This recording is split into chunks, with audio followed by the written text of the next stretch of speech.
Hi, JE. Hi. Okay, today we are going to learn the greater number between two 18. numbers. Wait lang. Let me sige. circle 8. Circle 18. What about the next number? 20. 20. Okay, very good. And then the last one 11. 16. was bigger? 16. 16. Okay, again, let's repeat. Which is bigger, 5 or 9? 9. Very good. 7. 7. 6. Okay.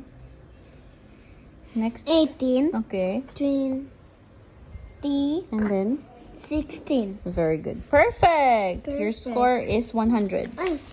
And then the next lesson is all about 3. numbers. Numbers. Nga lesser or smaller. 10. Smaller naman, sinong mas gamay?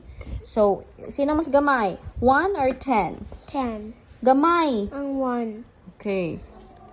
Mas gamay ha? Gamay na niyan, lesser na nimo. Which number is lesser? Alright? Which number is gamay or lesser? 9 or 4? 4. Okay, circle 4. 9 na 4. Yes, smaller siya sa 9. No, 5.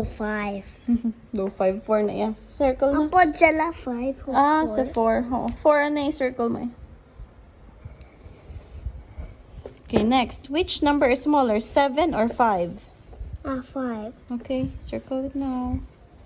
The red really good. Which number is smaller or mas gamay, 16 or 13? 13. Okay, go ahead. Kamay. Yep. Small. Sunod na say lang next ang small, ang lesser. 11. Okay. And last one, who's smaller or lesser, 14 or 19? 14. Okay, perfect. Kapod sila. Very good. 11. Yep. Okay, say bye na. Bye!